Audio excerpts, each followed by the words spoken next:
Journée importante pour les fidèles du Saint-Cordon, c'est à Valenciennes. Pas de traditionnelle procession, journée particulière et riche en symboles dans le contexte sanitaire. Léo Marron avec Sébastien Gurac. Notre-Dame du Saint-Cordon va-t-elle protéger Valenciennes de la Covid?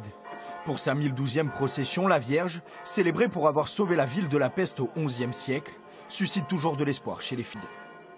On peut lui demander qu'elle nous protège de la Covid, bien sûr. Elle le fera comme elle a protégé la peste il y a plus de 1000 ans. Ça a tout son importance aujourd'hui par rapport au Covid, c'est ce qui fait sa force.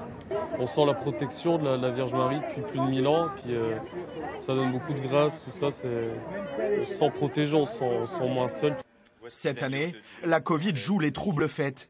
La messe est célébrée à huis clos, les rassemblements de plus de 10 personnes sont interdits et aucune procession n'est autorisée derrière la Vierge, comme le veut pourtant la tradition.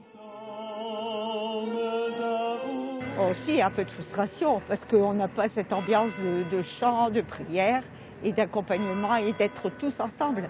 On aurait aimé suivre le cortège, être ensemble pour chanter, pour prier, mais voilà, c'est quand même bien d'être là aujourd'hui, de la voir passer. Interdiction de porter Notre-Dame à l'épaule. La Vierge est tissée sur un pick-up.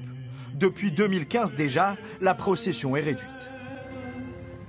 Les 4 dernières années, en raison de la vague terroriste, comme la statue était une cible, on n'a pas pu la porter sur l'ensemble du parcours, seulement sur des tout petits bouts. Tandis que cette année, on va la voir sur l'ensemble du parcours, mais elle sera sur un véhicule pour éviter les rassemblements à pied autour d'elle. Je vous salue, Marie. Une fête à minima, en attendant peut-être que le miracle du Saint-Cordon se reproduise plus de 1000 ans après.